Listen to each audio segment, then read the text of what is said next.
Welcome to the Kumar Dev educational. Raag Darbari उपन्यास श्रीलाल शुक्ल। अध्याय 9। कभी न उखड़ने वाला गवाह।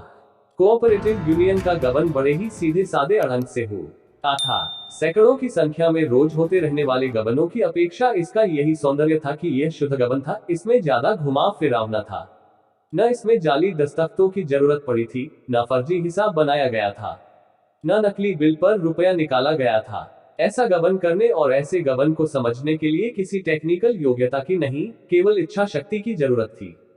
कोऑपरेटिव यूनियन का गबन बड़े ही सीधे सादे अढ़ंग से हुआ था। सैकड़ों की संख्या में रोज होते रहने वाले गबनों की अपेक्षा इसका यही सौंदर्य था कि यह शुद्ध गबन था। इसमें ज्यादा घुमाव फिराव न था। कोऑपरेटिव यूनियन का एक बीज गोदाम था जिसमें गेहूं भरा हुआ था। एक दिन यूनियन का सुपरवाइजर रामस्वरूप 2 ट्रक साथ में लेकर बीज गोदाम पर आया। ट्रकों पर गेहूं के बोरे लाद लिए गए और दूर से देखने वाले लोगों ने समझा कि यह तो कोऑपरेटिव में रोज होता ही रहता है। उन्हें पड़ोस के दूसरे बीज गोदाम में पहुंचाने के लिए रामस्वरूप खुद एक ड्राइवर के बगल में बैठ गया और ट्रक चल पड़े। सड़क से एक जगह कच्चे रास्ते पर मुड़ जाने से 5 मील आगे दूसरा बीज गोदाम मिल जाता, पर ट्रक उस जगह नहीं मुड़े, वे सीधे चले गए। यहीं से गबन शुरू हो गया। ट्रक सीधे शहर की गल्ला मंडी में पहुंच गए। वहां गेहूं के बोरे उतारकर दोनों ट्रक गबन के बारे में सब कुछ भूल गए और दूसरे दिन आसपास के क्षेत्र में पूर्ववत कोयला और लकड़ी ढोने लगे। रामस्वरूप का उसके बाद काफी दिन तक पता नहीं चला और लोगों ने विश्वास कर लिया कि गेहूं बेचकर कई हजार रुपए जेब में भरकर वह बंबई की ओर भाग गया है। यह पूरी घटना स्थानीय थाने में गबन की एक रिपोर्ट की शक्ल में आ गई और बकौल वैद्य जी के कांटा सा निकल गया। पर यूनियन के एक डायरेक्टर ने कल शहर जाकर एक ऐसा दृश्य देखा जिससे पता चला कि रामस्वरूप ने वे रुपए खर्च करने के लिए बंबई को नहीं, अपने इलाके के शहर को ही प्राथमिकता दी है। डायरेक्टर साहब यूं ही सिर्फ शहर देखने के मतलब से शहर देखने गए थे। इन अवसरों पर और कार्यक्रमों के साथ उनका कम से कम एक स्थायी कार्यक्रम होता था, किसी पार्क में पहुंचना, किसी पेड़ के नीचे बेंच पर बैठना, लया चना चबाना, रंगीन फूलों और लड़कियों को ध्यानपूर्वक देखना और किसी कम उम्र छोकरे से सिर पर तेल मालिश कराना। जब वे इस कार्यक्रम की आखिरी मद पर पहुंचे तो एक घटना हुई। वे उस समय पेड़ के नीचे बेंच पर बैठे थे, उनकी आंखें मुंदी हुई थी और उनके सिर पर छोकरे की पतली और मुलायम उंगलियां तिर तिर तिर तिर की आवाज निकाल रही थी। लड़का उल्लास के साथ उनके लो पर तबले के कुछ टेढ़े मेढ़े बोल निकाल रहा था और वे आंखें मूंदे अफसोस के साथ सोच रहे थे कि शायद वह तेल मालिश का कार्यक्रम जल्द ही खत्म कर देगा। एक बार उन्होंने आंख खोलकर पीछे की ओर गर्दन घुमाने की कोशिश की, पर तेल मालिश का असर उसमें इतनी अफसरी आ गई थी कि वह घूमी ही नहीं। अतः उन्होंने लड़के का मुंह तो नहीं देखा, जो कुछ सामने था उसे ही देखकर संतोष करना चाहा। उन्होंने देखा, सामने एक पेड़ था और उसके नीचे बेंच पर रामस्वरूप सुपरवाइजर बैठा था। वह भी एक लड़के से सिर पर तेल मालिश करा रहा था और तिर तिर तिर तिर की सुखपूर्ण अनुभूति में खोया हुआ था।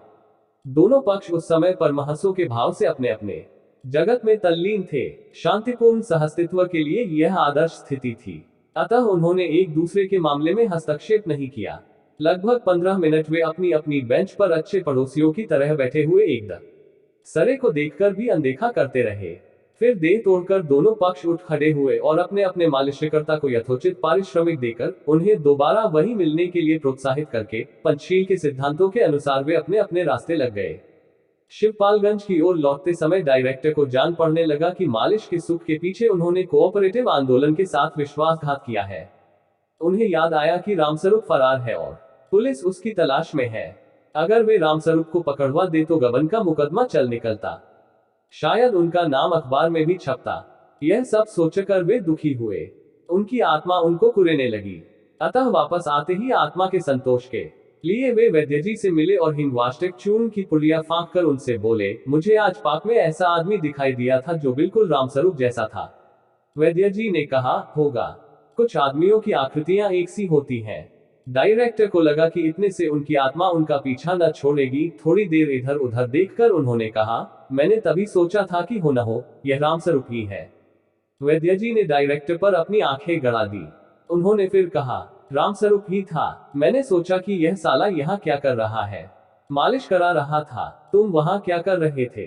डायरेक्टर थोड़ी देर सोचते रहे, फिर सोच समझकर बोले, मैंने सोचा कहीं रामस्वरूप यह जान न जाए कि उसे देख लिया गया है, इसीलिए पुलिस को इत्तला नहीं दी।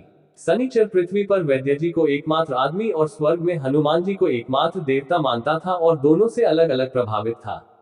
हनुमान जी सिर्फ लंगोटा लगाते हैं, इस हिसाब से शनिचर भी सिर्फ अंडरवियर से काम चलाता था। जिस्म पर बनियान वह तभी पहनता जब उसे सज धज कर कहीं के लिए निकलना होता। यह तो हुआ हनुमान जी का प्रभाव। वैद्य जी के प्रभाव से वह किसी भी राह चलते आदमी पर कुत्ते की तरह भौंक सकता था, पर वैद्य जी के घर का कोई कुत्ता भी हो तो उसके सामने वह अपनी दुम हिलाने लगता था। गबन का अभियुक्त बंबई में नहीं बल्कि 15 मील की दूरी पर ही है और तेल मालिश कराने के लिए उसका सिर अब भी कंधों पर सही सलामत रखा है। इस सूचना ने वैद्य जी को उलझन में डाल दिया। डायरेक्टरों की बैठक बुलाना जरूरी हो गया। पूरी बात उन्होंने खाली पेट सुनी थी, उसे भंग पीकर भी सुना जा सके, इसलिए बैठक का समय सायंकाल के लिए रखा गया। शनिचर पृथ्वी पर वैद्य जी को एकमात्र आदमी और स्वर्ग में हनुमान जी को एकमात्र देवता मानता था और दोनों से अलग अलग प्रभावित था। हनुमान जी सिर्फ लंगोटा लगाते हैं, इस हिसाब से शनिचर भी सिर्फ अंडरवियर से काम चलाता था। जिस्म पर बनियान वह तभी पहनता जब उसे सज धज कर कहीं के लिए निकलना होता। यह तो हुआ हनुमान जी का प्रभाव। वैद्य जी के प्रभाव से वह किसी भी राह चलते आदमी पर कुत्ते की तरह भौंक सकता था, पर वैद्य जी के घर का कोई कुत्ता भी हो तो उसके सामने वह अपनी दुम हिलाने लगता था। यह दूसरी बात है कि वैद्य जी के घर पर कुत्ता नहीं था और शनिचर के दुम नहीं थी उसे शहर की हर चीज में, और इसलिए रंगनाथ में काफी दिलचस्पी थी। जब रंगनाथ दरवाजे पर होता शनिचर भी उसके आसपास देखा जा सकता था।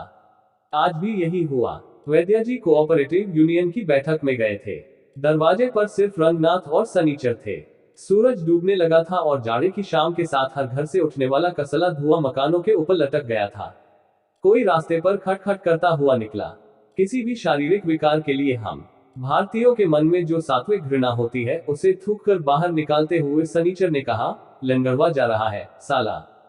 कहकर वह उछलता हुआ बाहर चबूतरे पर आ गया और वहां मेढक की तरह बैठ गया। रंगनाथ ने पुकार कर कहा, लंगड़ हो क्या? वह कुछ आगे निकल गया था।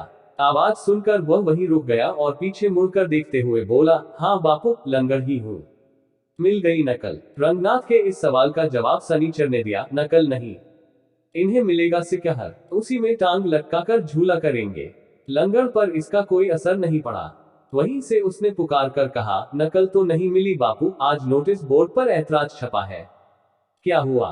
फिर से फीस कम पड़ गई क्या? फीस नहीं बापू, वह अपनी बात को सुनाने के लिए चिल्ला रहा था। इस बार मुकदमे के पते में कुछ गलती है। प्रार्थी के दस्तखत गलत खाने में है। तारीख के ऊपर 2 अंक एक में मिल गए हैं। एक जगह कुछ कटा है, उस पर दस्तखत नहीं है। बहुत गलती निकाली गई है। सिकहर रस्सी का बुना हुआ एक झोला होता है। अवध के देहातों में इसे छत से लटका देते हैं। प्रायः उस पर दूध, दही आदि की हांडियां रखी जाती हैं।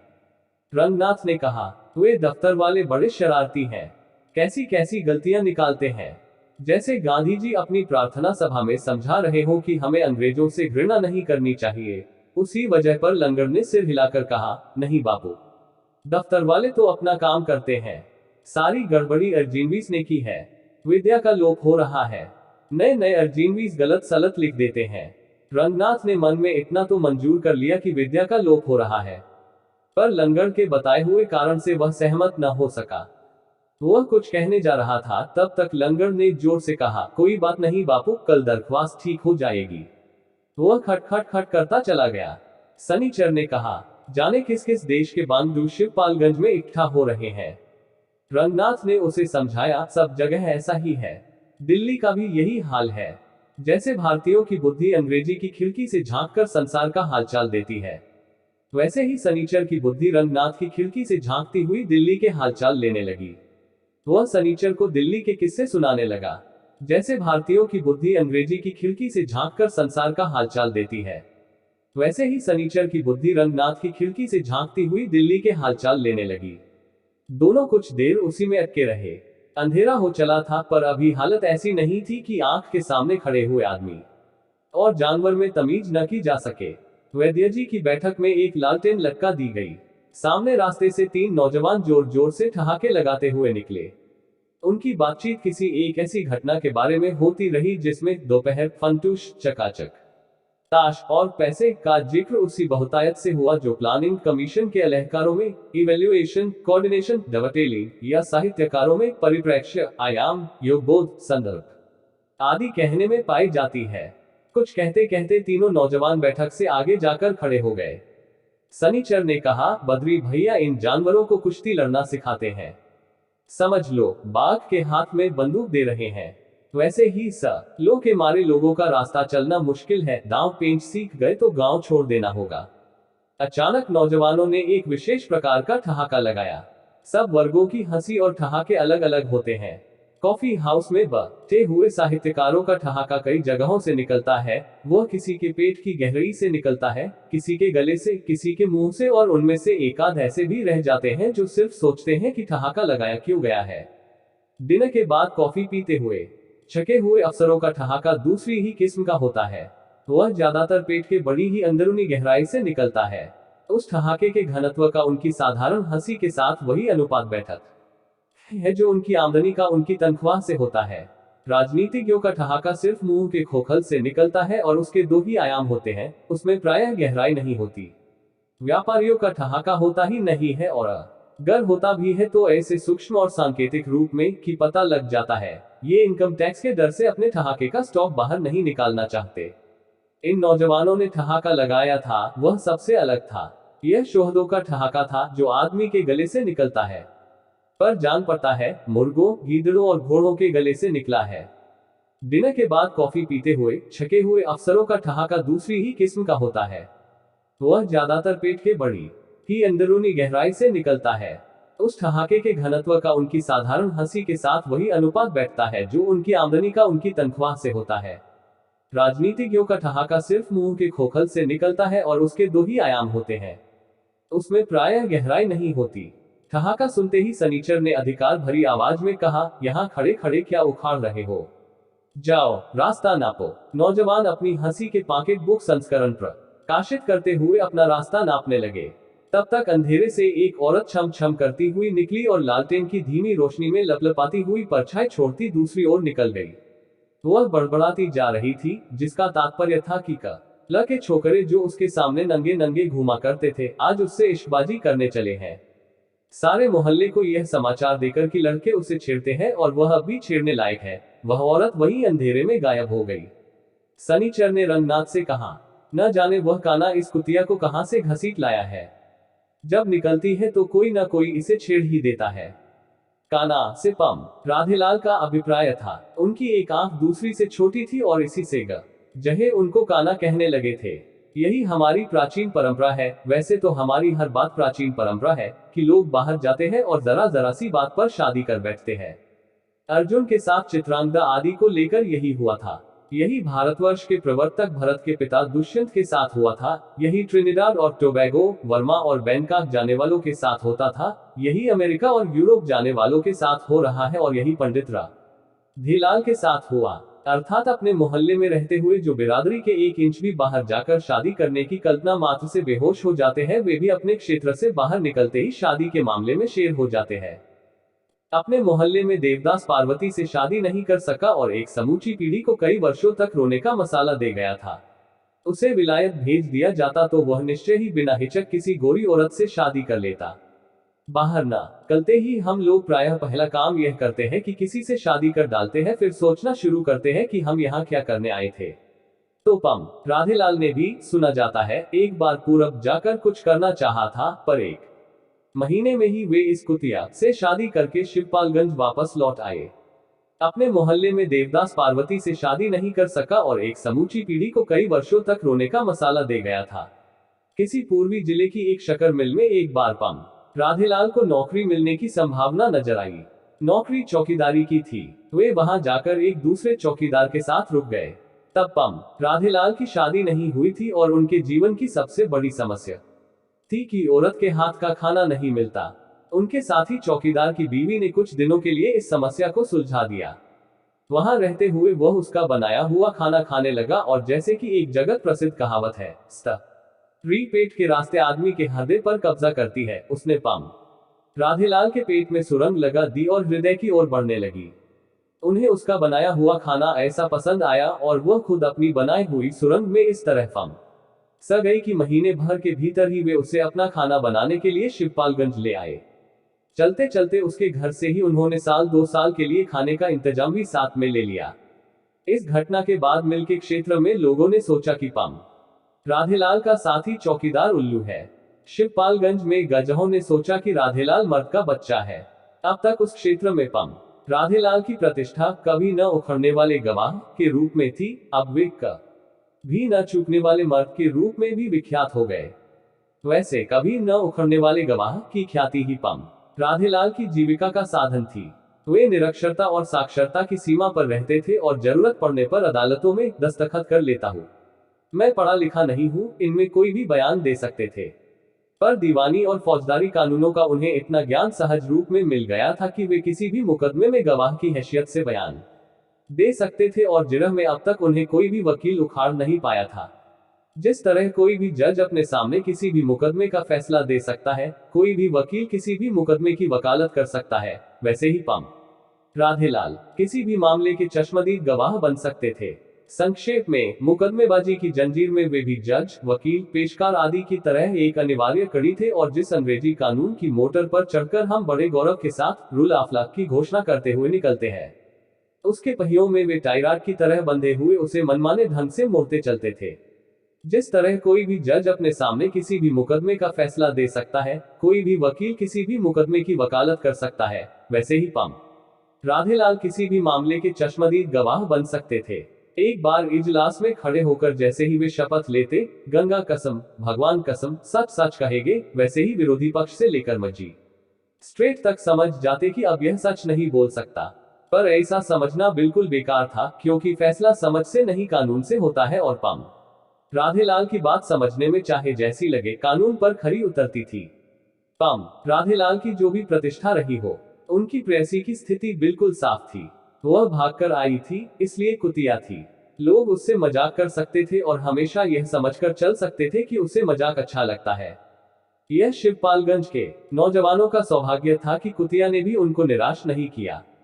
उसे सचमुच ही मजाक अच्छा लगता था और इसी से मजाक होने पर छूटते ही गाली देती थी, जो कि गंजहों में आत्माभिव्यक्ति का बड़ा जनप्रिय तरीका माना जाता था। सनीचर रंगनाथ को पम राधेलाल का किस्सा बड़े ही नाटकीय ढंग से सुना रहे थे। तभी उन तीनों नौजवानों में से एक बैठक के दरवाजे पर जाकर खड़ा हो गया। वह नंगे बदन था, उसके जिस्म पर अखाड़े की मिट्टी लगी हुई थी। लंगोटे की पट्टी कमर से पैरों तक हाथी की सूंड की तरह लटकी हुई थी। उन दिनों शिवपालगंज में लंगोटा पहनकर चलने वालों में यही फैशन लोकप्रिय हो रहा था। सनीचर ने पूछा, क्या मामला है छोटे पहलवान? पहलवान ने शरीर के जोड़ों पर दांत खुजलाते हुए कहा, बद्री भैया आज अखाड़े में नहीं आए। कहाँ लपक गए? लपक कहाँ जाएंगे, इधर उधर कहीं होगे।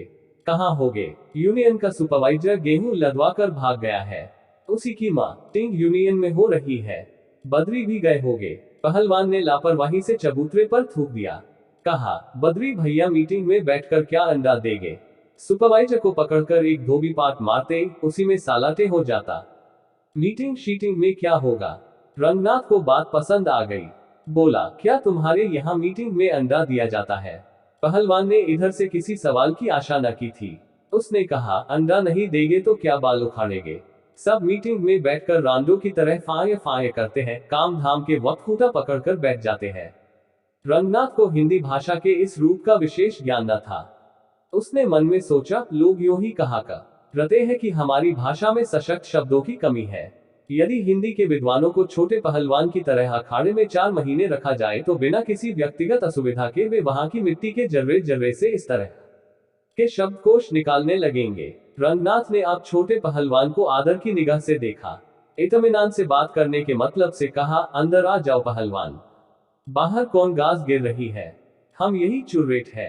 इतना कहकर छोटे पहलवान ने बातचीत में कुछ आत्मीयता दिखाई। पूछा, तुम्हारे क्या हाल है रंगनाथ गुरु? रंगनाथ पहलवान से अपने बारे में ज्यादा बात नहीं करना चाहता था। दोनों वक्त दूध बादाम पीने और कसरत करने की बात काफी हाउसों में भले ही लोगों की उत्सुकता न जगाए, पर छोटे पहलवान के लिए यह विषय पूरी रात पार करने को काफी था। रंगनाथ बोला, हम तो बिल्कुल फिट है पहलवान, अपने हाल बताओ। इस सुपरवाइजर को गेहूं बेचने की क्या जरूरत पड़ी? पहलवान ने फिर नफरत के साथ चबूतरे पर थूका, लंगोट की पट्टी को खींचकर कसा और इस प्रकार असफल चेष्टा से यह शुभेच्छा प्रकट की कि वह नंगा नहीं है। इसके बाद अपने को रंगनाथ की समकक्षता में लाकर बोला, अरे गुरु कहाँ है, तन पर नहीं लगता। पान खाया? अलबत्ता, वही हाल था। लखनऊ में दिन रात फुटफेरी करता था, तो बिना मसाले के फुटफेरी कैसी? गेहूं तो बेचेगा ही, यह फुटफेरी क्या चीज है? पहलवान हंसा। फुटफेरी नहीं समझे, वह ससुरा बड़ा लासेबाज था। तो लासेबाजी कोई हंसी ठट्ठा है? बड़ों बड़ों का गूदा निकल आता है। जमुनापुर की रियासत तक इसी में तिड़ी बिड़ी हो गई। देसी विश्वविद्यालयों के लड़के अंग्रेजी फिल्म देखने जाते हैं। अंग्रेजी बातचीत समझ में नहीं आती, फिर भी बेचारे मुस्कुराकर दिखाते रहते हैं कि वे सब समझ रहे हैं और फिल्म बड़ी मजेदार है। देसी विश्वविद्यालयों के लड़के अंग्रेजी फिल्म देखने जाते हैं। अंग्रेजी बातचीत समझ में नहीं आती, फिर भी बेचारे मुस्कुराकर दिखाते रहते हैं कि वे सब समझ रहे हैं और फिल्म बड़ी मजेदार है। नासमझी के माहौल में रंगनाथ भी उसी तरह मुस्कुराता रहा। पहलवान कहता रहा, गुरु, इस रामस्वरूप सुपरवाइजर की नक्शेबाजी मैं पहले से देख रहा था। बद्री पहलवान से मैंने तभी कह दिया था कि वस्ताद, यह लखनऊ लासेबाजी की फिराक में जाता है। तब तो बद्री वस्ताद भी कहते रहे कि टाय टाय ना कर छोटू, साला आग खाएगा तो अंगार हगेगा। अब वह आग भी खा गया और गेहूं भी तिड़ी कर ले गया। पहले तो वैद महाराज भी छिपाए बैठे रहे, अब जब पानी का हगा उतरा आया है तो सब यूनियन के दफ्तर में बैठकर फुसर फुसर कर रहे हैं। सुना है प्रस्ताव पास करेंगे। प्रस्ताव न पास करेंगे, पास करेंगा घंटा। गल्ला गोदाम का सब गल्ला तो रामस्वरूप निकाल ले गया। अब जैसे प्रस्ताव पास करके ये उसका कुछ उखाड़ लेंगे। रंगनाथ ने कहा, री से तुमने बेकार की बात की। बैजी से अपना शुबहा बताते तो वह तभी इस सुपरवाइजर को यहाँ से हटवा देते। अरे गुरु, मुंह ना खुलवाओ, वैधजी तुम्हारे मामा है पर हमारे कोई बाप नहीं लगते। सच्ची बात ठांस दूंगा तो कलेजे में कल आएगी। हाँ, सनीचर ने कहा, छोटू पहलवान आज बहुत छान कर चले हो क्या? बड़ी रंगबाजी झाड़ रहे हो। छोटे पहलवान बोले, रंगबाजी की बात नहीं बेटा, मेरा तो रोआ रोआ सुलग रहा है। जिस किसी की दुम उठाकर देखो, मादा ही नजर आता है। वैद महाराज के हाल हमसे न कहलाओ। उनका खाता खुल गया तो भमभक जैसा निकल आएगा, मूंदना भी मुश्किल हो जाएगा। यही रामस्वरूप रोज वैद जी के मुंह में मुंह डालकर 3 13 की बातें करता था और जब 2 ठेला गेहूं लदवा कर रफू चक्कर हो गया तो 2 दिन से टिलटिला रहे हैं। हम भी यूनियन में हैं। कह रहे थे प्रस्ताव में चलकर हाथ उठा दो। हम बोले कि हमसे हाथ न उठवाओ महाराज, मैं हाथ उठाऊंगा तो लोग कांखने लगेंगे। हाँ, यही रामस्वरूप रोज शहर में घसड़ फसड़ करता घूमता है, उसे पकड़वा कर 1 लाख की इमारत में बंद कराते नहीं, कहते हैं कि प्रस्ताव कर लो। बद्री वस्ताद खुद बिलबिलाए हुए हैं, पर सगे बाप का मामला। यह जांग खोलो तो लाज और वह खोलो तो लाज। तब तक बैठक के सामने लोगों के आने की आवाजें सुनाई दी। चबूतरे पर खद्दर की धोती, कुर्ता, सदरी टोपी और चादर में भव्य मूर्ति वैद महाराज प्रकट हुए। उनके पीछे कई और चेले चपाड़े। बद्री पहलवान सबसे पीछे थे। चेहरा बिना तबड़े की सहायता के ही तबड़ा जैसा हो रहा था। उन्हें देखते ही छोटे ने कहा, वस्ताद, एक बड़ा फंटूश मामला है। बड़ी देर से बताने के लिए खड़ा हूँ। खड़े हो तो कौन पिघले जा रहे हो? क्या मामला है? कहकर बद्री पहलवान ने छोटे का स्वागत किया। गुरु शिष्य चबूतरे के दूसरे छोर पर बातचीत करने के लिए चले गए। वैधजी और 4 5 आदमी अंदर आ गए। एक ने इत्मीनान की बड़ी लंबी सांस खींची जो खत्म होते होते एक सिसकी में बदल गई। दूसरा तख्त पर बैठ गया और उसने इतने जोर से जम्हाई ली कि पहले तो वह जम्हाई रही, पर आखिर में सीटी पर आकर खत्म हुई। वैधजी ने भी तकिए के सहारे बैठकर अपनी टोपी और कुर्ता इस अंदाज से तख्त के दूसरे छोर पर फेंका जैसे कोई बड़ा गवैया एक लंबी तान लगा चुकने के बाद सम पर आ गया। यह स्पष्ट हो गया कि सभी लोग कोई बड़ा काम करके थकान उतारने की स्थिति में आ गए हैं। सनीचर बोला, महाराज, बहुत थकान आ गई हो तो एक बार फिर छनवा दूं। वैधजी कुछ नहीं बोले। यूनियन के एक डायरेक्टर ने कहा, दोबारा तो वही यूनियन में छन चुकी है। बढ़िया माल, दूधिया, अब घर चलने का नंबर है। वैधजी कुछ देर पूर्ववत चुप बैठे हुए दूसरों की बातें सुनते रहे। यह आदत उन्होंने तभी से डाली थी जब से उन्हें विश्वास हो गया था कि जो खुद कम खाता है, दूसरों को ज्यादा खिलाता है, खुद कम बोलता है, दूसरों को ज्यादा बोलने देता है, वही खुद कम बेवकूफ बनता है, दूसरे को ज्यादा बेवकूफ बनाता है। फिर वे अचानक बोले, रंगनाथ, तुम्हारी क्या राय है? जिस तरह बिना बताए हुए वैधजी ने राय मांगी थी, उसी तरह बिना बात समझे हुए रंगनाथ ने कहा, जी जो होता है अच्छा होता है। वैधजी मूंछों ही मूंछों में मुस्कुराए। बोले, तुमने बहुत उचित कहा। बद्री प्रस्ताव के विरुद्ध था, पर बाद में वह भी चुप हो गया। प्रस्ताव एक मत से पास हो गया। जो हुआ अच्छा ही हुआ। रंगनाथ को अब ध्यान आया कि वह अपनी राय यूं ही लूटा चुका है। उसने उत्सुकतापूर्वक पूछा, क्या प्रस्ताव किया आप लोगों ने? हम लोगों ने प्रस्ताव किया है कि सुपरवाइजर ने जो हमारी 8,000 रुपए की हानि की है उसकी पूर्ति के लिए सरकार अनुदान दे। रंगनाथ इस तर्क से लड़खड़ा गया। बोला, सरकार से क्या मतलब? गबन आपकी यूनियन के सुपरवाइजर ने किया और उसका हर्जाना सरकार दे तो कौन देगा? सुपरवाइजर तो अलक्षित हो चुका है। हमने पुलिस में सूचना दे दी है। आगे सरकार का दायित्व है। हमारे हाथ में कुछ भी नहीं है। होता तो सुपरवाइजर को पकड़कर उससे गेहूं का मूल्य वसूल लेते। अब जो करना है सरकार करे, या तो सरकार सुपरवाइजर को बंदी बनाकर हमारे सामने प्रस्तुत करे या कुछ और करे। जो भी हो, यदि सरकार चाहती है कि हमारी यूनियन जीवित रहे और उसके आधार जनता का कल्याण होता रहे तब उसे ही यह हर्जाना भरना पड़ेगा, अन्यथा यह यूनियन बैठ जाएगी। हमने अपना काम कर दिया, आगे का काम सरकार का है। उसकी अकर्मण्यता भी हम जानते हैं। वैद्य जी इतनी तर्कसंगत बातें कर रहे थे कि रंगनाथ का दिमाग चकरा गया। वे शासन की अकर्मण्यता, जनता का कल्याण, दायित्व आदि शब्द बार बार अपनी बात में ला रहे थे। रंगनाथ को यकीन हो गया कि नए जमाने में लोग जैसी भाषा समझते हैं, उसके मामा पुरानी पीढ़ी के होकर भी वैसी ही भाषा बोलना जानते हैं। बद्री पहलवान छोटे से बातचीत करके वापस आ गए थे। बोले, रामाधीन के यहाँ डाका तो नहीं पड़ा, पर इधर उधर चोरियां होने की खबरें आई हैं। वे अपने बाप के सामने प्रायः अदब से बोलते थे। यह बात भी उन्होंने इस तरह से कही जैसे छोटे और उनके बीच की बात का यही निष्कर्ष था और उसे बताना उनका कर्तव्य था। वैद्य जी ने कहा, चोरी डकैती सर्वत्र यही सुन पड़ता है। देश रसातल को जा रहा है। बद्री पहलवान ने इसे अनसुना करके, जैसे कोई हेल्थ इंस्पेक्टर है जिससे बचाव के उपाय बता रहा हो, जनसाधारण से कहा, पूरे गांव में चोरी की चर्चा है। जागते हुए सोना चाहिए। सनीचर ने उछलकर अपना आसन बदला और पूछा, जागते हुए कैसे सोया जाता है पहलवान? बद्री ने सीधी लाइन में कहा, टिपरर टिपरर मत करो, मुझे आज मजाक अच्छा नहीं लग रहा है। चबूतरे पर जाकर अंधेरे में छोटे पहलवान के पास खड़े हो गए। अध्याय 10। क्या यही इंसानियत है? चंगामल विद्यालय इंटर कॉलेज की स्थापना देश के नव नागरिकों को महान आदर्शों की ओर प्रेरित करने एवं उन्हें उत्तम शिक्षा देकर राष्ट्र का उत्थान करने हेतु हुई थी। कॉलेज का चमकीले नारंगी कागज पर छपा हुआ संविधान एवं नियमावली पढ़कर यथार्थ की गंदगी में लिपटा हुआ मन कुछ वैसा ही निर्मल और पवित्र हो जाता था जैसे भारतीय संविधान में मौलिक अधिकारों का अध्याय पढ़कर। क्योंकि इस कॉलेज की स्थापना राष्ट्र के हित में हुई थी, इसलिए उसमें और कुछ हो या नहीं, गुटबंदी काफी थी। वैसे गुटबंदी जिस मात्रा में थी उसे बहुत बढ़िया नहीं कहा जा सकता था, पर जितने कम समय में वह विकसित हुई उसे देखकर लगता था काफी अच्छा काम हुआ है। वह 2-3 साल ही में पड़ोस के कॉलेजों की गुटबंदी की अपेक्षा ज्यादा ठोस दिखने लगी थी। बल्कि कुछ मामलों में तो वह अखिल भारतीय संस्थाओं तक का मुकाबला करने लगी थी। प्रबंध समिति में वैद्य जी का दबदबा था, पर रामाधीन भीखमखिड़ भी अब तक उसमें अपना गुट बना चुके थे। इसके लिए उन्हें बड़ी साधना करनी पड़ी। काफी दिनों तक वे अकेले ही अपने गुट बने रहे, बाद में एक आध मेंबर भी उनकी ओर खींचे। अब बड़ी मेहनत के बाद कॉलेज के नौकरों में 2 गुट बन गए थे, पर उनमें अभी बहुत काम होना था। प्रिंसिपल साहब तो वैद्य जी पर पूरी तरह आश्रित थे, पर खन्ना मास्टर अभी उसी तरह रामाधीन के गुट पर आश्रित नहीं हो पाए था। उन्हें खींचना बाकी था। लड़कों में भी अभी दोनों गुटों का हमदर्दी के आधार पर अलग अलग गुट नहीं बने थे। उनमें आपसी गाली गलौज और मारपीट होती तो थी, पर इन कार्यक्रमों को अभी तक उचित दिशा नहीं मिल पाती थी।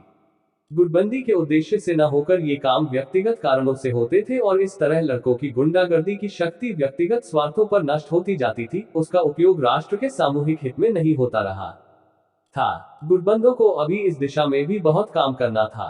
यह सही है कि वैद्य जी को छोड़कर कॉलेज के गुटबंदों में अभी अनुभव की कमी थी। उनमें परिपक्वता नहीं थी, पर प्रतिभा थी। उसका चमत्कार साल में एक आध बार जब फूटता तो उसकी लहर शहर तक पहुंचती। वहां कभी कभी ऐसे दांव भी चले जाते जो बड़े बड़े पैदाइशी गुटबंदों को भी हैरानी में डाल देते। पिछले साल रामाधीन ने वैद्य जी पर एक ऐसा ही दांव फेंका था। वह खाली गया, पर उसकी चर्चा दूर दूर तक हुई। अखबारों में जिक्र आ गया। उससे एक गुटबंद इतना प्रभावित हुआ कि वह शहर से कॉलेज तक सिर्फ दोनों गुटों की पीठ ठोकने को दौड़ा चला आया। वह एक सीनियर गुटबंद था और अक्सर राजधानी में रहता था। पिछले 40 साल से वह अपने 24 घंटे केवल गुटबंदी के नाम अर्पित किए हुए था। वह अखिल भारतीय स्तर का आदमी था और उसके बयान रोज अखबार में पहले पन्नों पर छपते थे, जिसमें देशभक्ति और गुटबंदी का अनोखा संगम होता था। उसके एक बार कॉलेज में आ चुकने के बाद लोगों को इत्मीनान हो गया था कि यहाँ अब कॉलेज भले ही खत्म हो जाए, गुटबंदी खत्म नहीं होगी। सवाल है, गुटबंदी क्यों थी? यह पूछना वैसा ही है जैसे पानी क्यों बरसता है। सत्य क्यों बोलना चाहिए? वस्तु क्या है और ईश्वर क्या है? वास्तव में यह एक सामाजिक मनोवैज्ञानिक यानी लगभग दार्शनिक सवाल है। इसका जवाब जानने के लिए दर्शन शास्त्र जानने की जरूरत है, और दर्शन शास्त्र जानने के लिए हिंदी का कवि या कहानीकार होने की जरूरत है। सभी जानते हैं कि हमारे कवि और कहानीकार वास्तव में दार्शनिक है, और कविता या कथा साहित्य तो वे सिर्फ यूं ही लिखते हैं। किसी भी सुबुकवादी उपन्यास में पढ़ा जा सकता है कि नायक ने नायिका के जलते हुए होंठों पर होंठ रखे और कहा, नहीं नहीं निशी, मैं उसे नहीं स्वीकार कर सकता। वह मेरा सत्य नहीं है, वह तुम्हारा अपना सत्य है।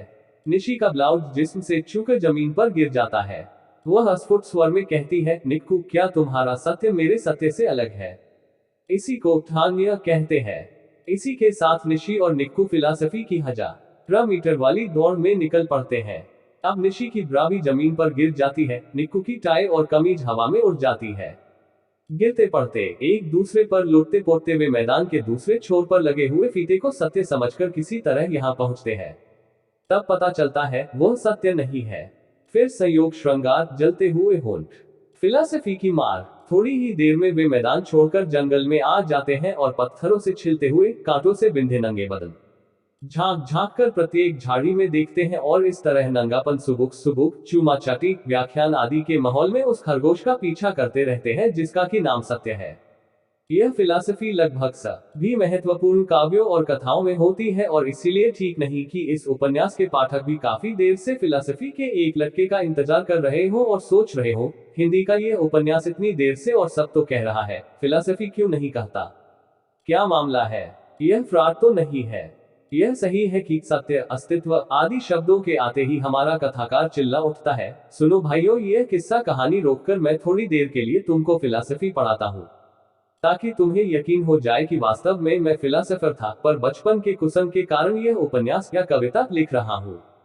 इसलिए हे भाइयों, लो यह 16 पेजी फिलॉसफी का लटका। और अगर मेरी किताब पढ़ते पढ़ते तुम्हें भ्रम हो गया हो कि मुझे और जैसी फिलॉसफी नहीं आती, तो उस भ्रम को इस भ्रम से काट दो। तात्पर्य यह है, क्योंकि फिलॉसफी बघारना प्रत्येक कवि और कथाकार के लिए अपने आप में एक वैल्यू है। क्योंकि मैं कथाकार हूँ, क्योंकि सत्य, अस्तित्व आदि की तरह गुटबंदी जैसे एक महत्वपूर्ण शब्द का जिक्र आ चुका है, इसलिए 16 पृष्ठ के लिए तो नहीं, पर 1-2 पृष्ठ के लिए अपनी कहानी रोककर मैं भी पाठकों से कहना चाहूंगा कि सुनो सुनो हे भाइयों, वास्तव में तो मैं एक फिलॉसफर हूँ, पर बचपन के कुसन के कारण। वेदांत के अनुसार, जिसका हवाला वैद्य जी आयुर्वेद के पर्याय के रूप में दिया करते थे, गुटबंदी परमात्मानुभूति की चरम दशा का एक नाम है। उसमें प्रत्येक तू, मैं को और प्रत्येक मैं तू को अपने से ज्यादा अच्छी स्थिति में देखता है।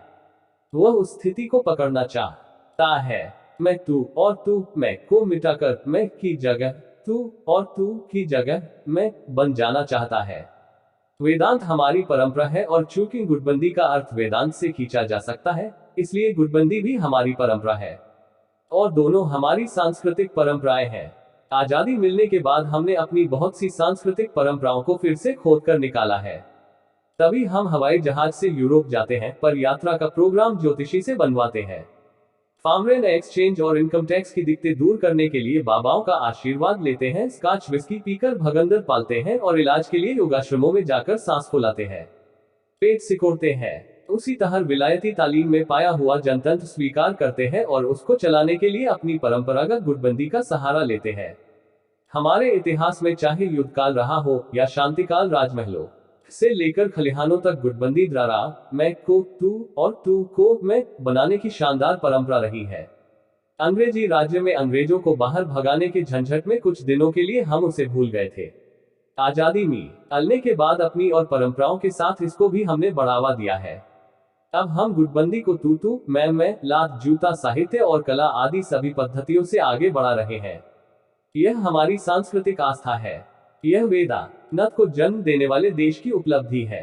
यही संक्षेप में गुटबंदी का दर्शन, इतिहास और भूगोल है। इन मूल कारणों के साथ कॉलेज में गुटबंदी का एक दूसरा कारण लोगों का यह विचार था कि कुछ होते रहना चाहिए। यहाँ सिनेमा नहीं है, होटल नहीं है, काफी हाउस नहीं, मारपीट, छुरेबाजी, सड़क की दुर्घटनाएं, नए नए फैशनों की लड़कियां, नुमाइशें, गाली गलौज वाली सार्वजनिक सभाएं, ये भी नहीं है। लोग कहाँ जाए, क्या देखे, क्या सुने, इसलिए कुछ होते रहना चाहिए। 4 दिन हुए, कॉलेज में एक प्रेम पत्र पकड़ा गया था जो एक लड़के ने लकड़ी को लिखा था। लड़के ने चालाकी दिखाई थी, पत्र पढ़ने से लगता था कि वह सवाल नहीं, लड़की के पत्र का जवाब है। पर चालाकी कारगर नहीं हुई। लड़का डांटा गया, पीटा गया, कॉलेज से निकाला गया, फिर उसके बाप के इस आश्वासन पर कि लड़का दोबारा प्रेम न करेगा, और इस वादे पर कि कॉलेज के नए ब्लॉक के लिए 40,000 ईंटें दे दी जाएंगी। कॉलेज में फिर से दाखिल कर लिया गया। कुछ हुआ भी तो उसका असर 4 दिन से ज्यादा नहीं रहा। उससे पहले एक लड़के के पास देसी कारतूसी तमंचा बरामद हुआ था। तमंचा बिना कारतूस का था और इतना भोंडा बना था कि इस देश के लोहारों की कारीगरी पर रोना आता था। पर इन कमजोरियों के होते हुए भी कॉलेज में पुलिस आ गई और लड़के को और वैद्य जी का आदमी होने के बावजूद क्लर्क साहब को लेकर थाने पर चली गई। लोग प्रतीक्षा करते रहे कि कुछ होने वाला है और लगा कि 4-6 दिन तक कुछ होता रहेगा। शाम तक पता चला कि जो निकला था वह तमंचा नहीं था, बल्कि लोहे का एक छोटा सा टुकड़ा था, और क्लर्क साहब थाने पर पुलिस के कहने से नहीं बल्कि अपने मन से तफरी करने के लिए चले गए थे, और लड़का गुंडागिरी नहीं कर रहा था बल्कि बांसुरी बहुत अच्छी बजाता था। शाम को जब क्लर्क तफरी करता हुआ और लड़का बांसुरी बजाता हुआ थाने से बाहर निकला, तो लोगों की तबीयत गिर गई। वे समझ गए कि यह तो कुछ भी नहीं हुआ, और उनके सामने फिर वही शाश्वत प्रश्न पैदा हो गया, अब क्या हो। इस वातावरण में लोगों की निगाह प्रिंसिपल साहब और वैद्य जी पर पड़ी थे। यजी तो अपनी जगह मदन मोहन मालवीय शैली की पगड़ी बांधे हुए इत्मीनान से बैठे थे, पर प्रिंसिपल साहब को देखकर लगता था कि वे बिना किसी सहारे के बिजली के खंभे पर चढ़े हुए और दूर से ही किसी को देखकर चीख रहे हैं, देखो देखो, वह कोई शरारत करना चाहता है। उनकी निगाह में संदेह था और अपनी जगह पर चिपके हुए प्रत्येक भारतवासी का भय था कि कोई हमें खींचकर हटा न दे। लोग कमजोरी ताड़ गए और उनको और उसी लपेट में वैद्य जी को लुलुहाने लगे। उधर वे लोग भी मार न पड़ जाए, इस डर से पहले ही मारने पर आमादा हो गए। उन्हीं दिनों एक दिन खन्ना मास्टर को किसी ने बताया कि हर कॉलेज के सबसे बड़े लेक्चरर थे। इसे धोखे में वे एक दिन वैद्य जी से कह आए कि उन्हें वाइस प्रिंसिपल बनाया जाना चाहिए। वैद्य जी ने सिर हिलाकर कहा कि यह एक नवीन विचार है, नवयुवकों को नवीन चिंतन करते ही रहना चाहिए, उनके प्रत्येक नवीन विचार का मैं स्वागत करता हूँ। पर यह प्रश्न प्रबंध समिति के देखने का है, उसकी अलग बैठक में यदि यह प्रश्न आया तो इस पर समुचित विचार किया जाएगा। खन्ना मास्टर ने यह नहीं सोचना कि प्रबंध समिति की अगली बैठक कभी नहीं होती होने तत्काल वाइस प्रिंसिपल का पद पाने के लिए एक दरख्वास्त लिखी और प्रिंसिपल को इस प्रार्थना के साथ दे दी कि इसे प्रबंध समिति की अगली बैठक में पेश कर दिया जाए। प्रिंसिपल साहब खन्ना मास्टर की इस हरकत पर हैरान रह गए। उन्होंने वैद्य जी से जाकर पूछा, खन्ना को यह दरख्वास्त देने की सलाह आपने दी है? इसका उत्तर वैद्य जी ने 3 शब्दों में दिया, अभी नवयुवक है। इसके बाद कुछ दिनों तक प्रिंसिपल साहब शिप्पा लगंज के रास्ते पर मिलने वाले हर आदमी से प्राणिशास्त्री का यह कथन बताते रहे कि आजकल के लोग न जाने कैसे हो गए हैं। खन्ना मास्टर की इस हरकत का वर्णन वे मुंह में राम बगल में छुरी, हमारी ही पाली लोमड़ी, हमारे ही घर में हुआ, यद्यपि लोमड़ी हुआ नहीं करती, पीठ में छुरा भोंकना, मेढक को जुकाम हुआ है, जैसी कहावतों के सहारे करते रहे। एक दिन उन्होंने चौराहे पर खड़े होकर प्रतीकवादी ढंग से, एक दिन किसी घोड़े के सुम में नाल ठोकी जा रही थी। उसे देखकर एक मेढक को शौक चढ़ाया कि हम भी नाल ठुकाएंगे। बहुत कहने पर नाल वाले ने मेढक के पैर में जरा सी कील ठोक दी। बस मेघ भाई वहीं ढेर हो गए। शौकीनी का नतीजा बुरा होता है। इस पंचतंत्र के पीछे वही भय था। आज जो वाइस प्रिंसिपल होना चाहता है वह कल प्रिंसिपल ही चाहेगा। इसके लिए वह प्रबंध समिति के मेंबरों को अपने ओर तोड़ेगा, मास्टरों का गुट बनाएगा, लड़कों को मारपीट के लिए उकसाएगा, ऊपर शिकायतें भिजवाएगा। वह कमीना है और कमीना रहेगा। सच्चाई छुप नहीं सकती बनावट के उसूलों से, कि खुशबू आ नहीं सकती कभी कागज के फूलों से।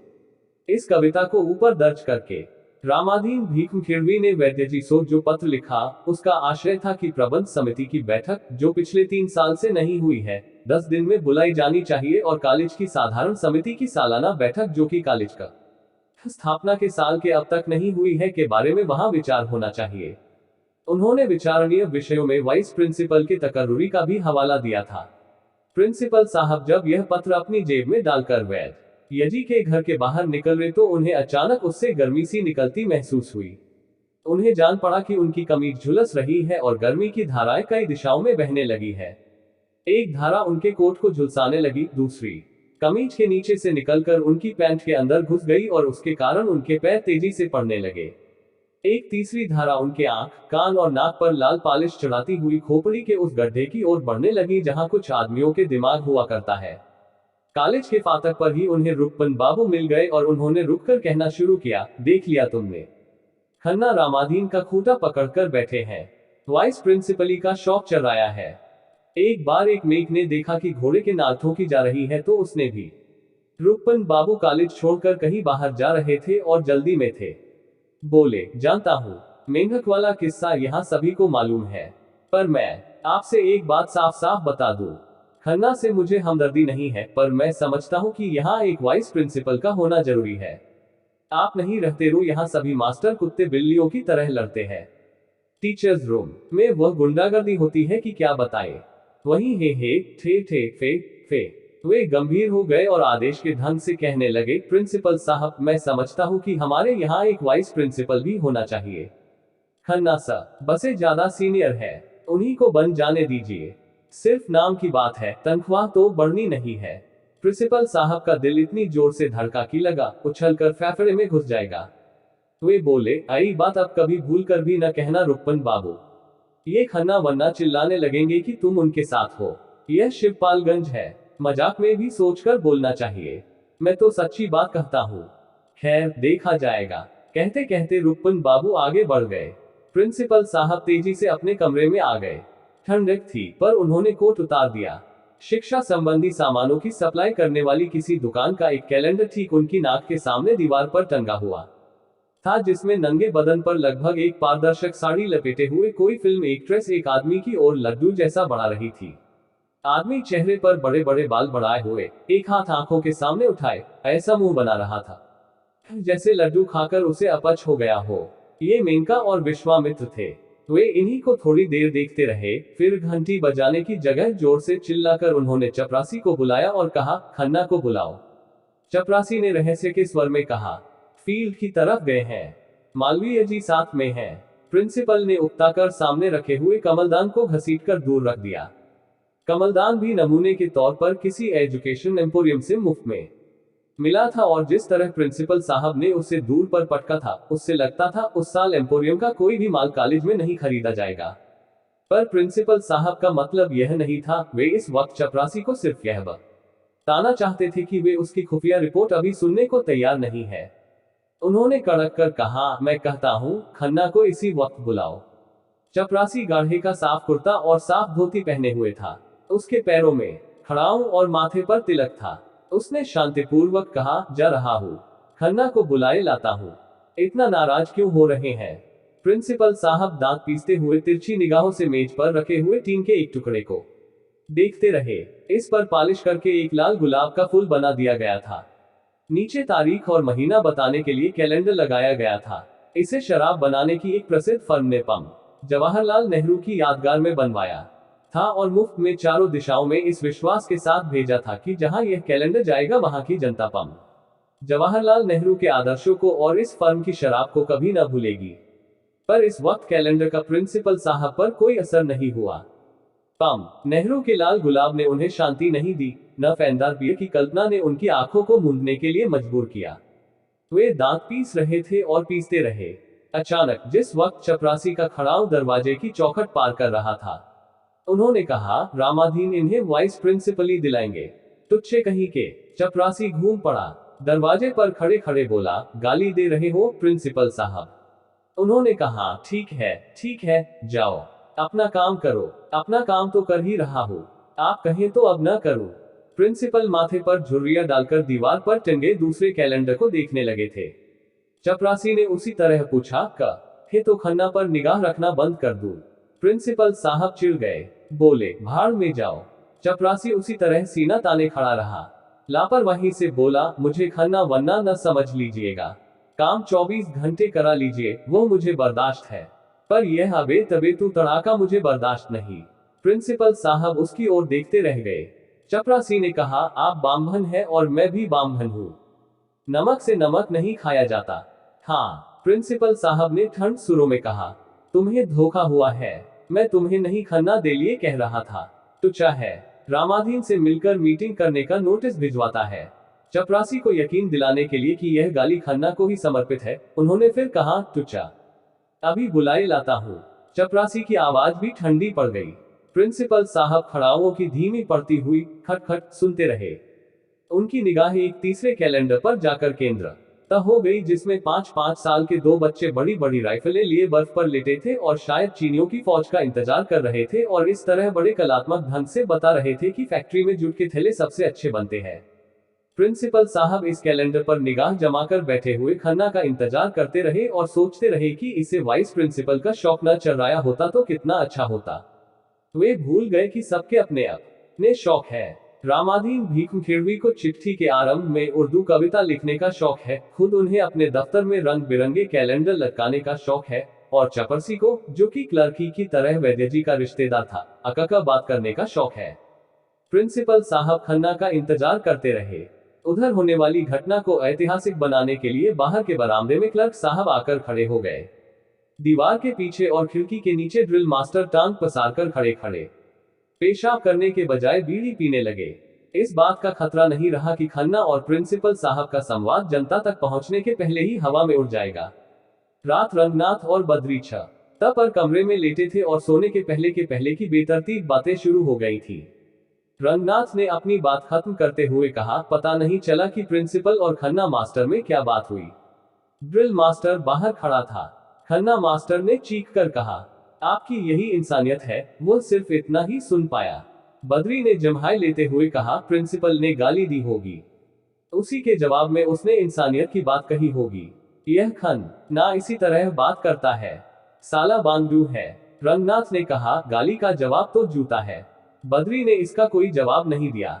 रंगनाथ ने फिर कहा, मैं तो देख रहा हूँ यहाँ इंसानियत का जिक्र ही बेकार है। री ने सोने के लिए करवट बदल ली। गुड नाइट कहने की शैली में बोले, सो तो ठीक है, पर यहाँ जो भी कखगघ पढ़ लेता है उर्दू भूखने लगता है। बात बात में इंसानियत इंसानियत करता है। कल्ले में जब बूता नहीं होता तभी इंसानियत के लिए जी उड़कता है। बात ठीक थी। शिवपालगंज में इन दिनों इंसानियत का बोलबाला था। लौंडे दोपहर की घनी अमराइयों में जुआ खेलते थे। जीतने वाले जीतते थे, हारने वाले कहते थे, यही तुम्हारी इंसानियत है। जीतते ही तुम्हारा पेशाब उतार आता है। टरकने का बहाना ढूंढने लगते हो। कभी कभी जीतने वाला भी इंसानियत का प्रयोग करता था। वह कहता, क्या इसी का नाम इंसानियत है? एक दांव हारने में ही पिल गए। यहाँ 4 दिन बाद हमारा एक दांव लगा तो उसी में हमारा पेशाब बंद कर दोगे।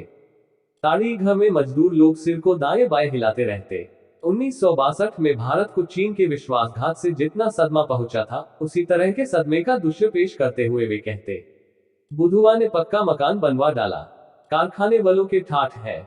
हमने कहा, पाहुन आए हैं, ताड़ी के लिए 2 रुपये निकाल दो, तो उसने सीधे बात नहीं की, पिछल्ला दिखा के चला गया। बताओ नगैसर, क्या यही इंसानियत है?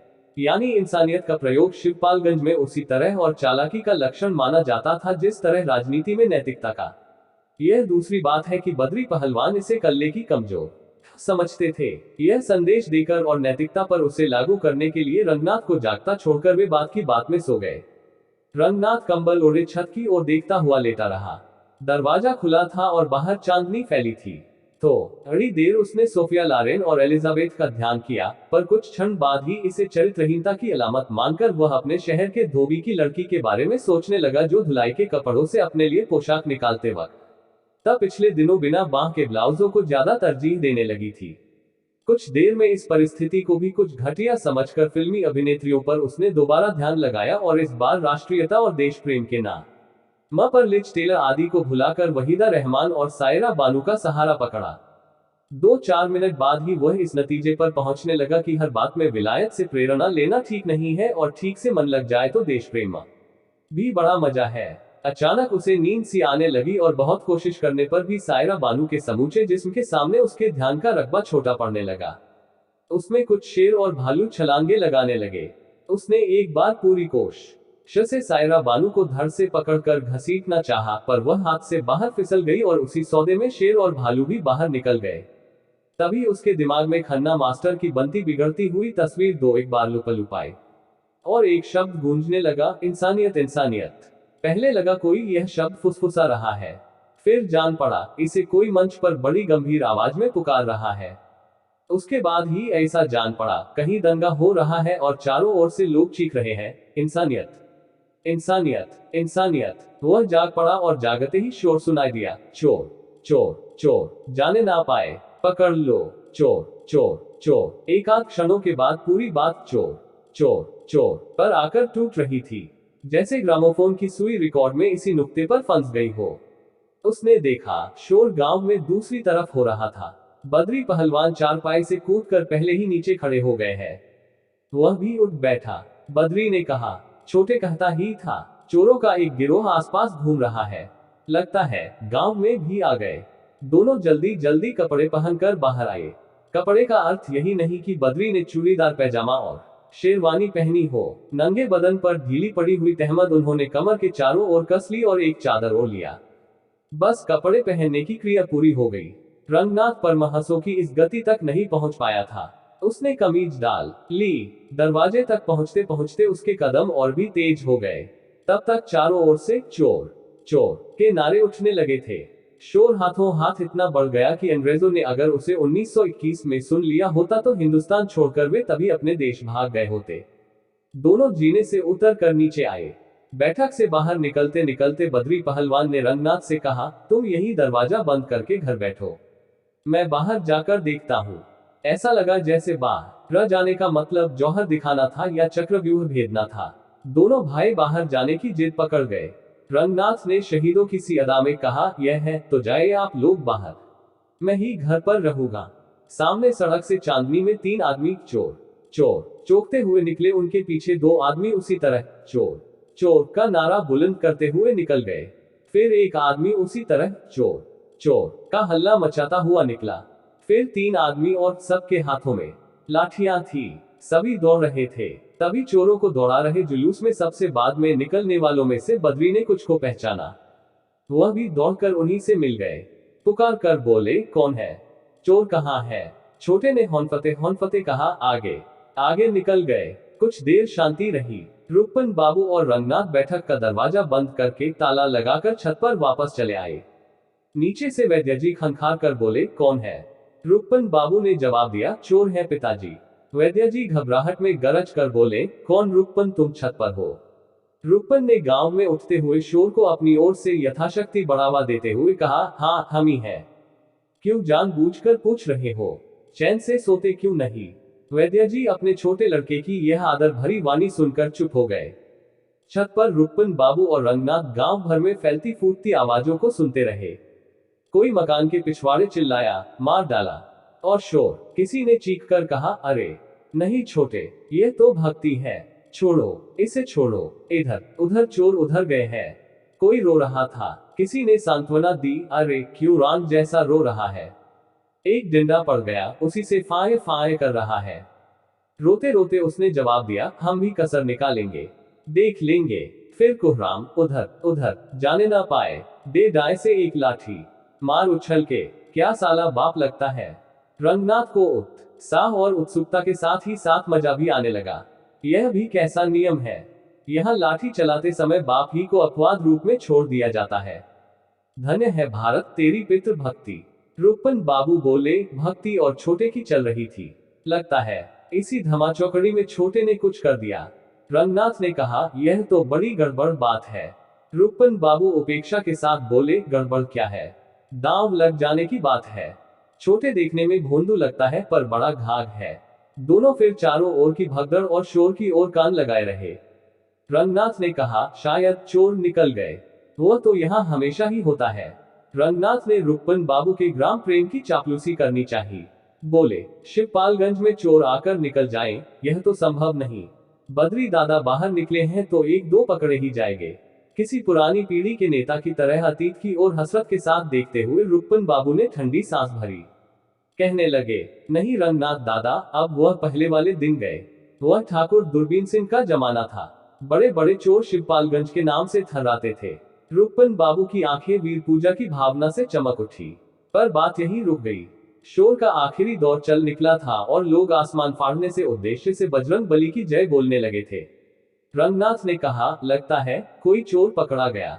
रुक्मन बाबू ने कहा, नहीं, मैं गन जहालो गो को खूब जानता हूँ। चोरों को गांव से बाहर खदेड़ दिया होगा। चोरों ने खुद इन्हें गांव के बाहर नहीं खदेड़ा, यही क्या कम है। इसी खुशी में जय जयकार लगाई जा रही है। चांदनी में लोग दो दो चार चार के गुट बनाकर किचमिच करते हुए सड़क और दूसरे रास्तों से आ जा रहे थे। रुक्मन बाबू ने मुंडेर के पास खड़े होकर देखा। एक गुट ने नीचे से कहा, जागते रहना रुक्मन बाबू, रात भर होशियारी से रहना। रुक्मन बाबू घृणा के साथ वहीं से बोले, जाओ, बहुत नक्शेबाजी न झाड़ो।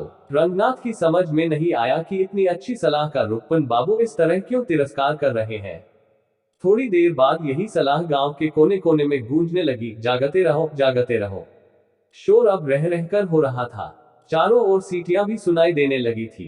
रंगनाथ ने कहा, ये सीटियां कैसी है। रुक्मन बाबू बोले, क्या पुलिस शहर में गश्त नहीं लगाती? ओह, तो पुलिस भी अब मौके पर आ गई है। जी हाँ, पुलिस ने ही तो गांव वालों की मदद से डाकुओं का मुकाबला किया है। पुलिस वालों ही ने तो उन्हें यहाँ से मार भगाया है। रंगनाथ आश्चर्य से रुक्मन बाबू को देखने लगा। डाकू? हाँ हाँ, डाकू नहीं तो और क्या। चांदनी रात कभी चोर भी आते हैं। ये डाकू तो थे ही। रुक्मन बाबू जोर से ठठाकर हंसे। बोले, दादा, ये गंजहा लोगों की बातें हैं, मुश्किल से समझोगे। मैं तो जो अखबार में छपने वाला है उसका हाल आपको बता रहा हूँ। एक सीटी मकान के बिल्कुल नीचे सड़क पर बजी। रुक्मन बोले, तुमने मास्टर मोतीराम को देखा है कि नहीं? पुराने आदमी है दारोगा जी, उनकी बड़ी इज्जत करते हैं। वे दारोगा जी की इज्जत करते हैं। दोनों की इज्जत प्रिंसिपल साहब करते हैं। कोई साला काम तो करता नहीं है, सब एक दूसरे की इज्जत करते हैं।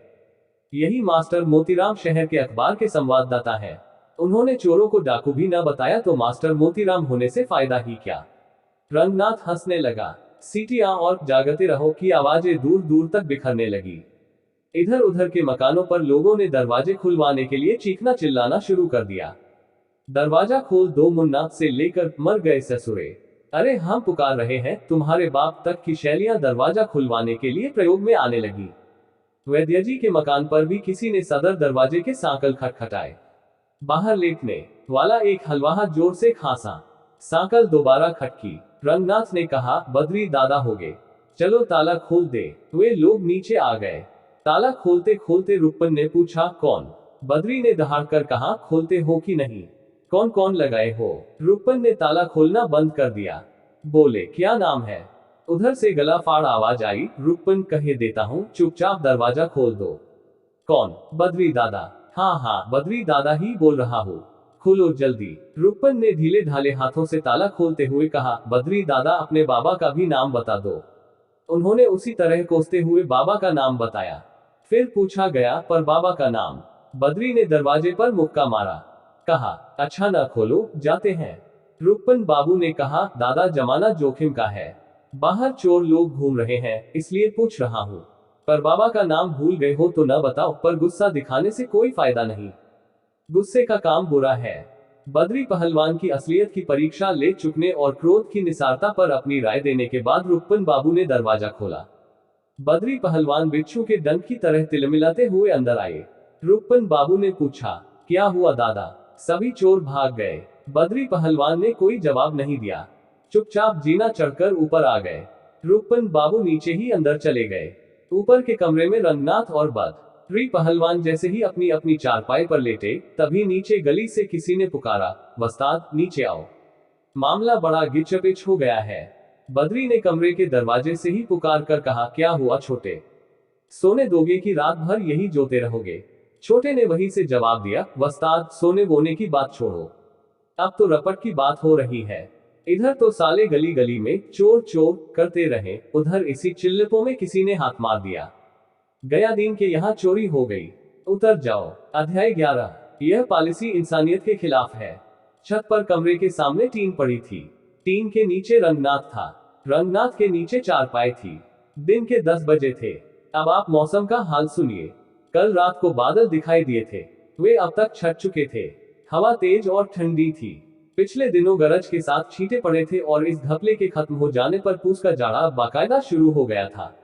बाजार में बिकने ली 90% मिठाइयों की तरह धूप खाने में नहीं पर देखने में अच्छी लग रही थी। वह सब तरफ थी, पर लगता था सिर्फ सामने नीम के पेड़ पर ही फैली है। रंगनाथ नीम पर पड़ती धूप को देख रहा था। नीम के पेड़ शहर में भी थे और धूप को उन पर पड़ने की और रंगनाथ को उसे देखने की वहां कोई मुमानियत नहीं थी। पर उसने यह धूप गांव ही आकर देखी। ऐसा उसी के नहीं, बहुत से लोगों के साथ हुआ करता है।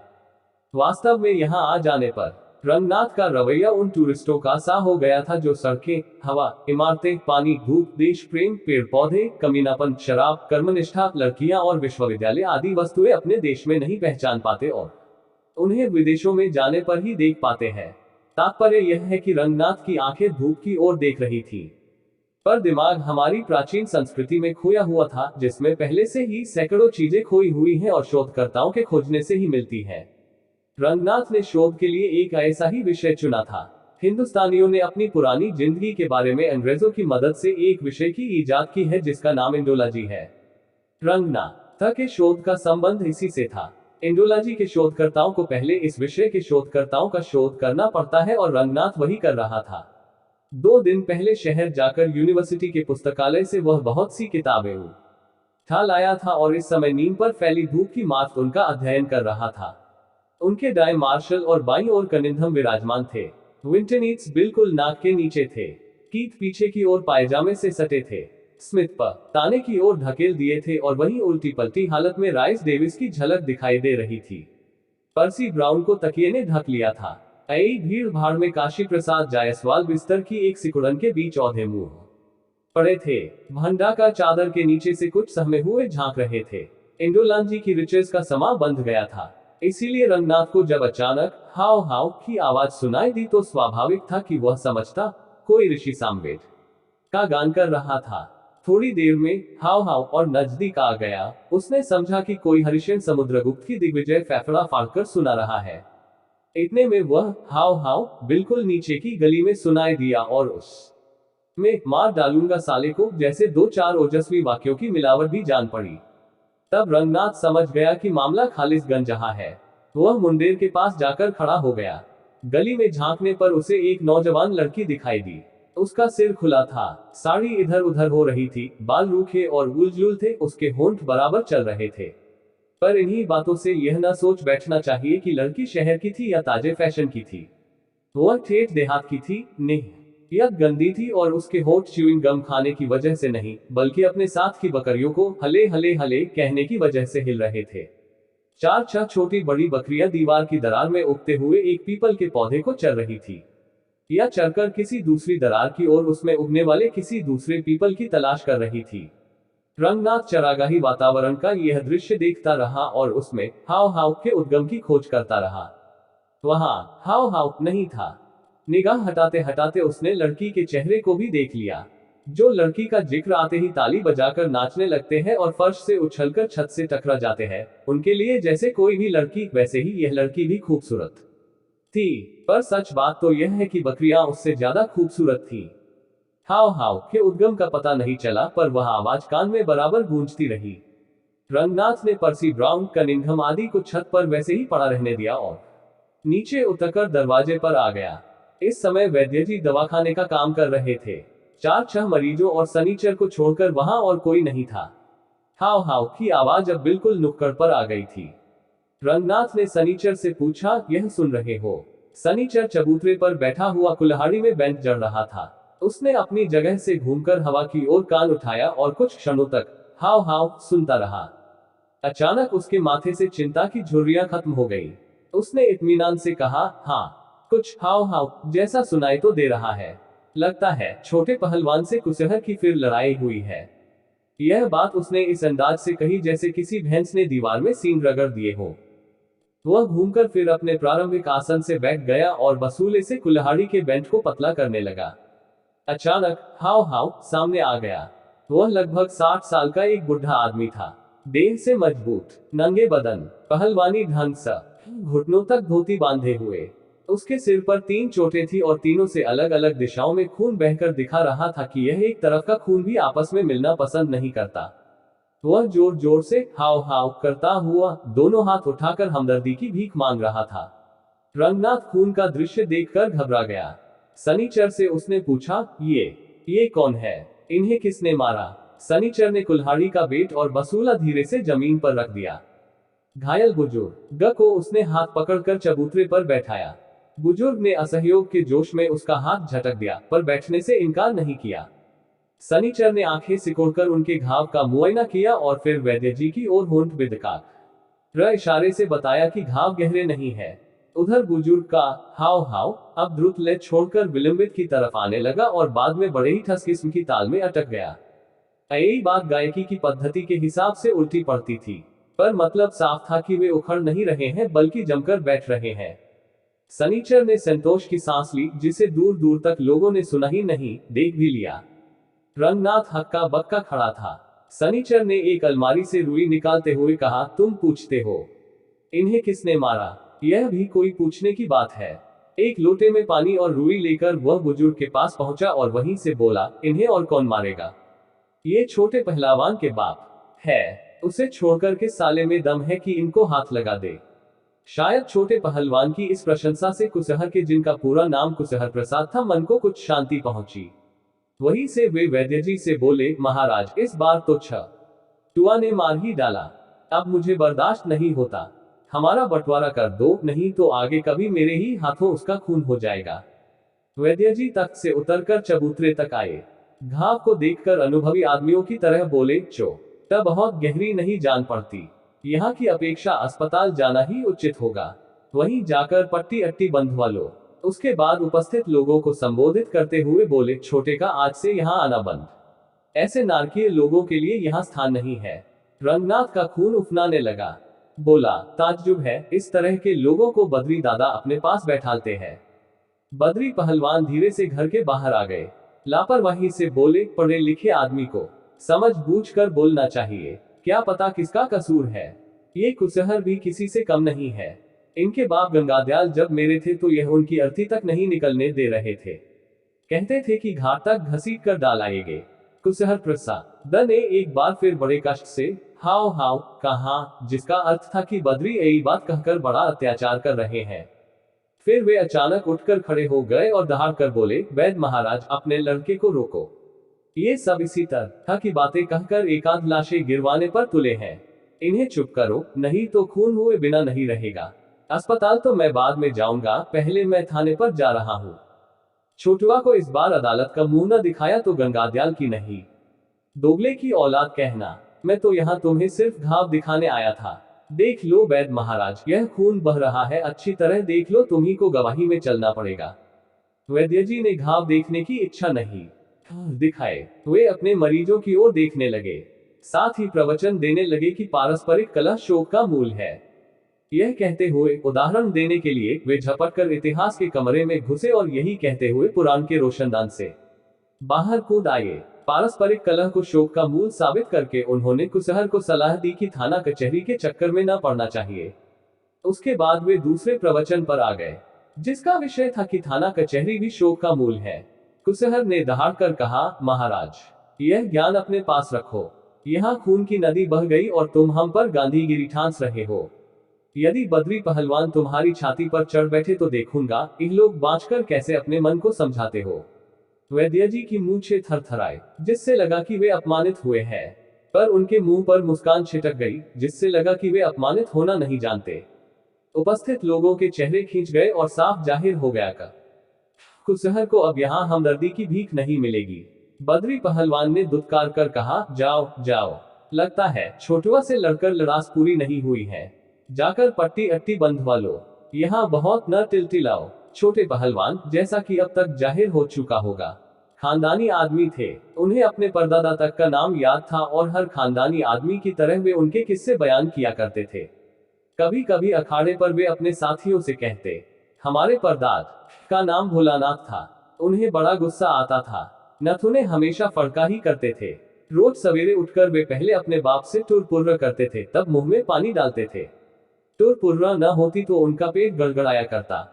छोटे पहलवान की बातों से अतीत का मुंह टपकता था। उनके किस्से सुनते ही 19वीं सदी के किसी गांव की तस्वीर सामने आ जाती थी, जिसमें गाय बैलों से भरे पूरे दरवाजे पर गोबर और मूत की ठोस खुशबू के बीच नीम की छांव तले जिस्म पर टपकी हुई लिसलसी निमकोड़ियां झाड़ते हुए दो महापुरुष नंगे बदन अपनी अपनी चारपाइयों से उठ बैठते थे और उठते ही एक दूसरे को देर तक सोते रहने के लिए गाली देने लगते थे। दो में एक बाप होता था, एक बेटा। फिर दोनों एक दूसरे को जमीन में जिंदा गाड़ देने की बात करते हुए अपनी अपनी चारपाइयां छोड़ देते और मुख्य विषय से दूर जाकर दो चार अनर्गल बातें कहकर अपने अपने काम में लग जाते। एक बैल की पूंछ उमीटता हुआ अपने खेतों की ओर चला जाता, दूसरा भैंस चराने के लिए दूसरों के खेतों की ओर चला जाता। छोटे पहलवान इसी तरह का कोई किस्सा खत्म करके बाद में कहते, अपने बाप के मर जाने पर बाबा भोलानाथ बहुत दुखी हुए। छोटे पहलवान ये बातें शेखी बघारने के लिए नहीं कहते थे, ये बिल्कुल सच थी। उनका खानदान ही ऐसा था। उनके यहाँ बाप बेटे में हमेशा से बड़ा घनिष्ठ संबंध चला आ रहा था।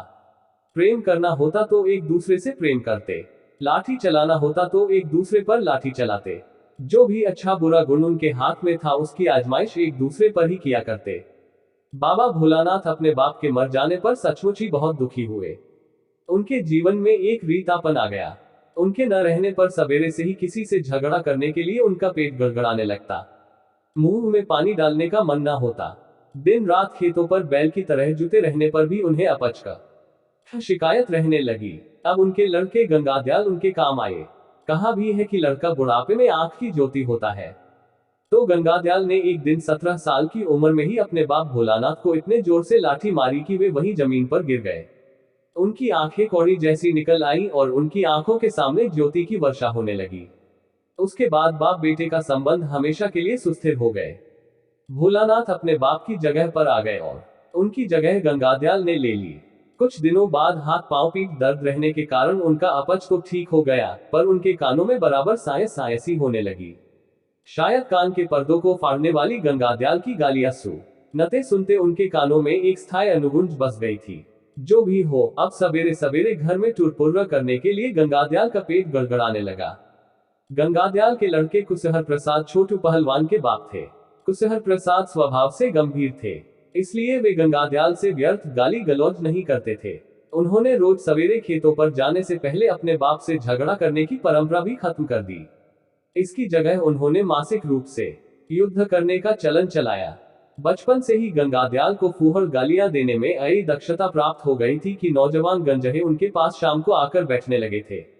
वे उनकी मौलिक गालियों को सुनते और बाद में उन्हें अपनी बनाकर प्रचारित करते। गालियों और ग्राम गीतों का कॉपीराइट नहीं होता, इस हिसाब से गंगादयाल की गालियां हजार कंठों से हजार पाठांतरों के साथ फूटा करती थी।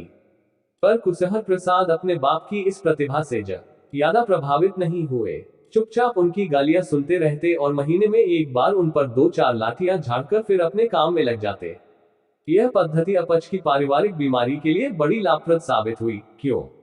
किन खानदान में अपच की शिकायत गंगादयाल के साथ ही खत्म हो गई। कुशहर प्रसाद के दो भाई थे, एक बड़कऊ और एक छोटकऊ। बड़कऊ और छोटकऊ शांतिप्रिय और निरस्त्रीकरण के उपासक थे। उम्र भर उन्होंने कभी कुत्ते पर लाठी नहीं उठाए। बिल्ली अस्वच्छंदता पूर्वक उनका रास्ता काट जाती थी, पर उन्होंने कभी उन्हें ढेला तक नहीं मारा। उन्होंने अपने बाप से गाली देने की कला सीख ली थी और उसके सहारे रोज शाम को सभी पारिवारिक झगड़ों को बिना किसी मार पीट के सुलझाया करते थे। रोज शाम को दोनों भाइयों और उनकी औरतों में कांव कांव शुरू होता और बैठक रात के 10 बजे तक चलती। इस प्रकार से इन बैठकों का महत्व सुरक्षा समिति की बैठकों का सा था। हाँ, लोग कांव कांव करके युद्ध की स्थिति को काफी हद तक टालने में मदद करते हैं।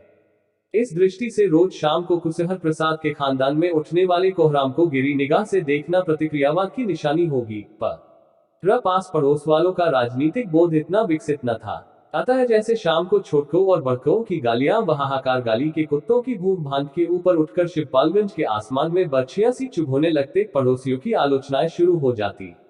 अब यह कुकरहाव आधी रात तक चलेगा। किसी दिन एक फटा जूता लेकर इन पर पिल पड़ा जाए, तभी काम बनेगा। इनकी जुबान को संग्रहणी लग गई है, चलती है तो चलती ही रहती है। कुक रहाव गंजही बोली का शब्द है। कुत्ते आपस में लड़ते हैं और एक दूसरे को बढ़ावा देने के लिए शोर मचाते हैं, उसी को कुकरहाव कहते हैं।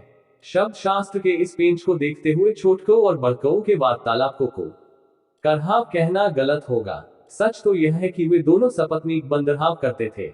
वे बंदरों की तरह खो खो करते हुए एक दूसरे पर झपकते, फिर बिना किसी के रोक हुए अपने आप रुक जाते।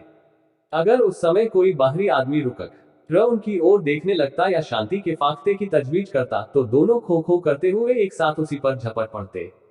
बंदरगाह के ये नियम सभी गजहों को मालूम थे, इसलिए छोटकों बड़कों की पारिवारिक बैठकों की समीक्षाएं छिपे छिपे होती थी और उधर वे बैठ के निबाध रूप से आधी रात तक चला करती थी। छोटे पहलवान के पिता कुशहर प्रसाद अपने भाइयों के वागविलास को न समझ पाते थे। जैसे बताया गया, वे कम बोलने वाले कर्मशील आदमी थे। रहकर चुपचाप किसी को मार बैठना उनके स्वभाव की अपनी विशेषता थी, जो इन आदमियों के जीवन दर्शन से मेल नहीं खाती थी। इसलिए अपने बाप गंगादयाल के मरने पर कुछ साल बाद वे अपने भाइयों से अलग हो गए, अर्थात बिना बोले हुए। लाठी के जोर से उन्होंने अपने भाइयों को घर के बाहर खदेड़ा, उन्हें एक बाग में झोपड़ी डालकर वानप्रस्थ आश्रम में रहने के लिए धकेल दिया और खुद अपने नौजवान लड़के के साथ अपने पैतृक घर में पूरी पैतृक परंपराओं के साथ गृहस्थी चलाने लगे। महीने में एक बार अपने बाप पर लाठी उठाते उठाते कुशहर प्रसाद के हाथों की कुछ ऐसी आदत पड़ गई थी कि गंगादया। Thank you watching. Like share subscribe.